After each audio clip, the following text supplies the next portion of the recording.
Boris Yeltsin's resignation saw Vladimir Putin inherit a Russia on its knees, a state in a state.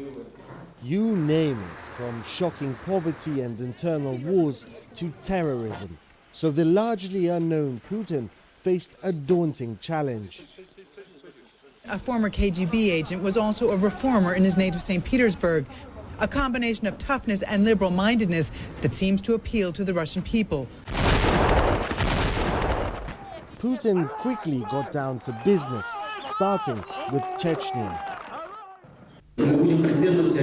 We will hunt down the terrorists everywhere, in airports, and if we capture them on the toilet, we will waste them in the outhouse. After a wave of Islamist terror attacks all over Russia, Putin initiated the second Chechen campaign. The fighting and death toll were brutal.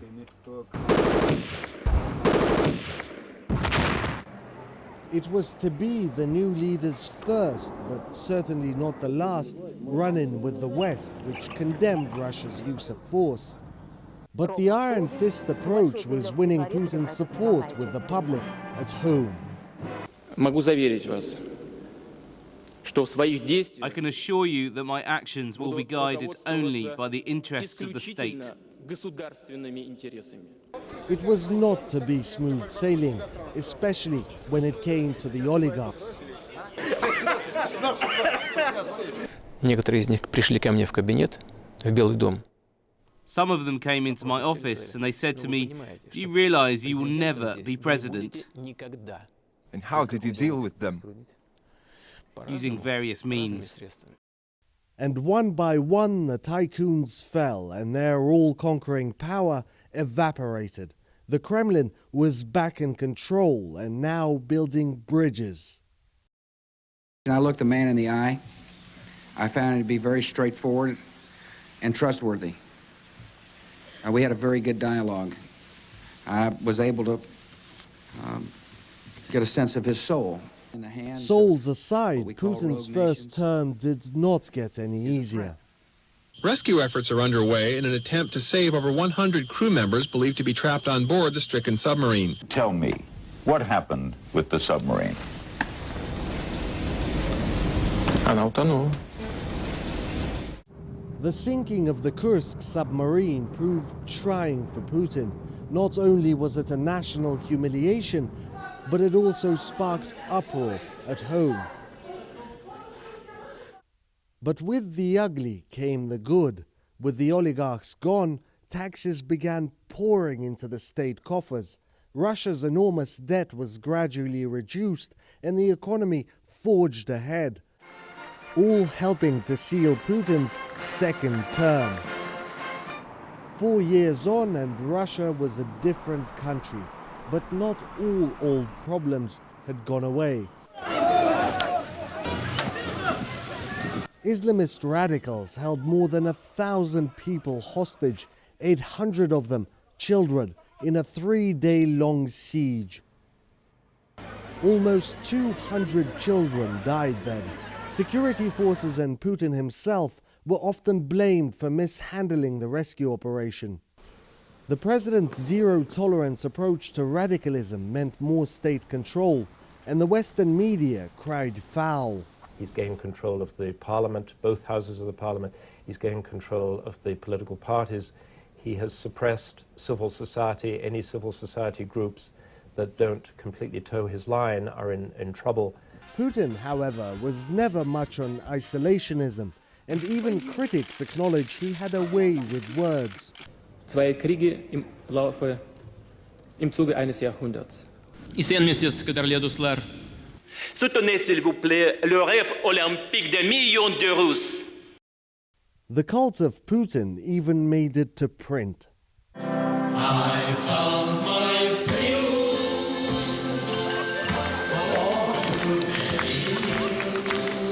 From judo throwing to piano playing and race car driving, the cameras captured it all.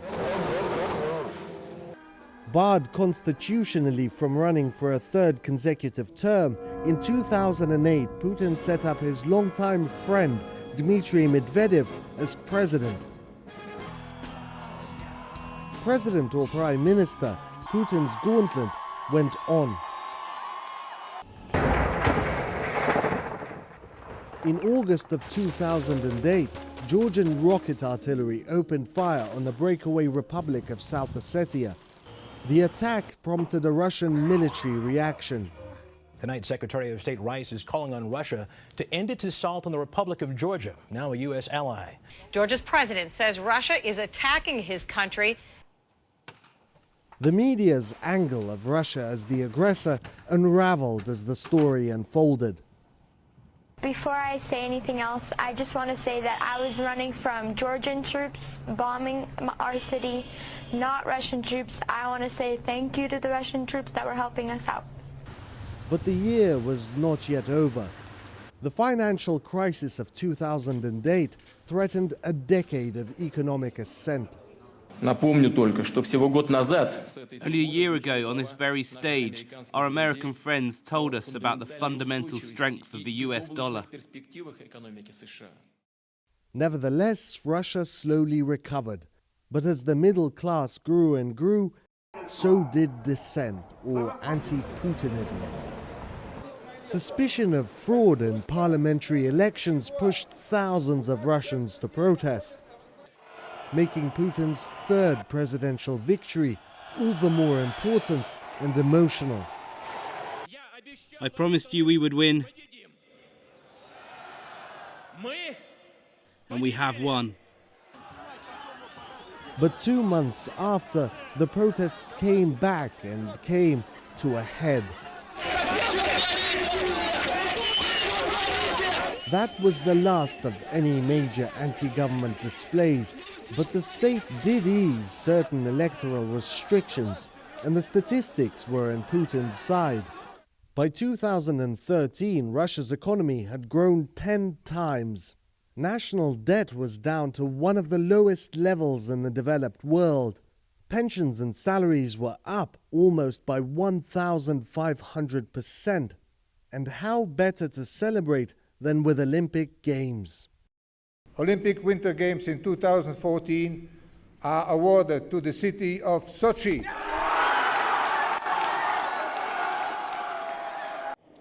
Russia won the right to host the Sochi Winter Olympics, but it first had to rebuild an entire city. We have an ABC News exclusive investigation into dramatic charges of rampant corruption, stories of bribes, suitcases filled with cash. The mainstream media seized on stories painting a less than favorable picture. This smiling dog to my right is not from the dog show. He's from Sochi, Russia, and he's probably dead now. The run-up to the Games only intensified rhetoric to unprecedented levels. Could this be the face of a female suicide bomber? I don't think I would send my family. Every event, you're going to have some type of threat. But the Games went off without a hitch. And Putin even got to watch Russia race to the top of the medal rankings. The smile, though, did not last long. A violent coup involving radical nationalists in neighboring Ukraine put Russia in a difficult position. What to do about Crimea, populated in the majority by ethnic Russians and home to the Russian Black Sea Fleet, as well as thousands of military personnel. We had to take measures to prevent the situation from developing in the way it has done in eastern Ukraine, with tanks and well-armed radical nationalists. Our servicemen acted reasonably, decisively and professionally. Within weeks, a rapidly organized referendum saw Crimea vote to secede from Ukraine. It was about millions of Russians, millions of our compatriots who needed our help and support. The consequences were severe. The perceived land grab saw Russia suspended from the G8 and slammed with sanctions from the West. The president has made it clear there will be consequences if Russia does not find a way to change course. There will be a suspension of political relations. There was supposed to be a summit between the European Union and Russia that cannot happen in these circumstances. The G8 does not exist any longer, neither the summit nor the format as such. But after 15 years of trial and tribulations, Vladimir Putin has made one thing clear.